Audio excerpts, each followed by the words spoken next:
Hello, my name's Robert, and I'm going to continue the series on minor biblical characters. But today it's not a person, it's an animal, a donkey. And no, not the donkey that carried Mary to Bethlehem, for the simple reason the Bible doesn't actually tell us how Mary gets to Bethlehem. Now, the donkey I want to talk about belonged to a man called Balaam. The whole story of Balaam is far too long for this devotional, and I just want to focus on his journey on his donkey. You can read the fuller story of Balaam in Numbers chapters 22 to 24. You'll also find references to him in other parts of the Bible, including the New Testament. But on with the story of Balaam and his donkey. Balaam was on his way to Balak, the king of Moab, who'd summoned Balaam to come and curse the Israelites, who had come out of Egypt and had already seen off the Amorites. And Balak was quite frightened by the situation. He could well see himself and his own army being defeated as well. Now, Balaam had a reputation that whenever he blessed people, they were blessed, and whenever he cursed them, they were cursed. So Balaam's on his way to Balak, but suddenly his donkey veers off the road. And Balaam's reaction is to beat the animal, presumably with a stick, so as to try and force her back onto the road. But she carries on where she was going, and finds herself then in a very narrow place between two walls, which are the boundaries of two vineyards. And in the process of this narrow way, she sort of brushes up against one of the walls, and as a result, Balaam's foot is damaged, injured. And so yet again, he beats his animal. Finally, the donkey simply lies down under her master, won't move. And yet again, Balaam's reaction is to beat her. Suddenly, the donkey opens her mouth and speaks to Balaam. "What have I done to you that you have struck me these 3 times, she says.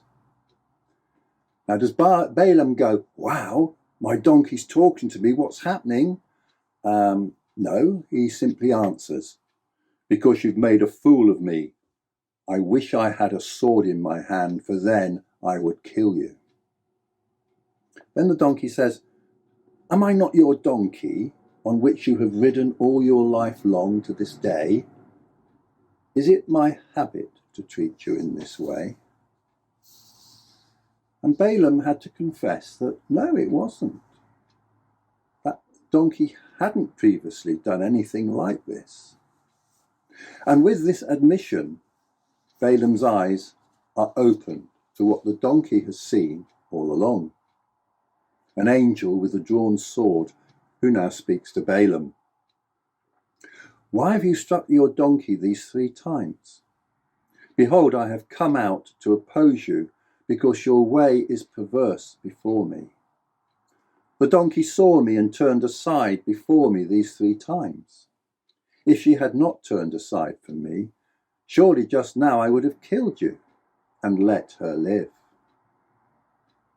It's a somewhat strange story, is it not? But let's now put some flesh on it and consider its relevance for today.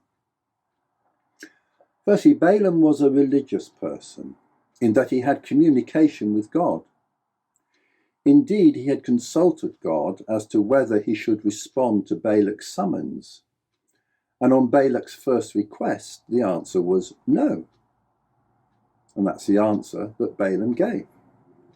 When the second request came, Balaam was given permission, but was told by God that he would only be allowed to say the words that God would give him.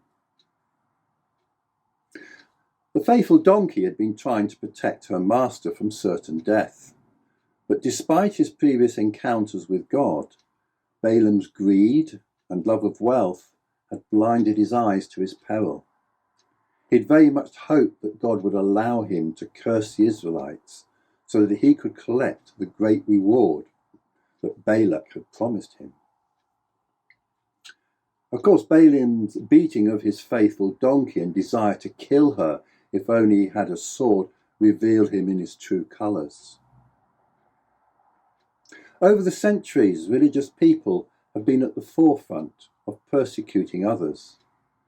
And sadly, so-called Christians have been among the worst offenders, persecuting and killing those who they saw as heretics or as worshippers of a false god. Today, in many countries where a dominant religion prevails, we see increasing persecution against minority religions. And Christians in such countries can suffer greatly for their commitment to Jesus.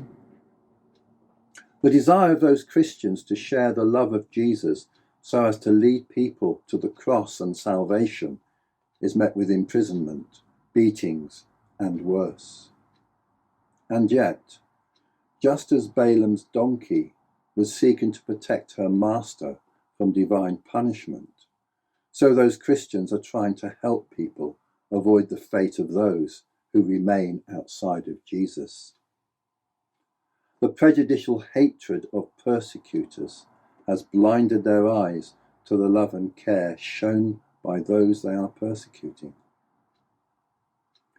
We are blessed to be living in a country where we can practice our faith in relative freedom. How much longer that will be the case, who knows?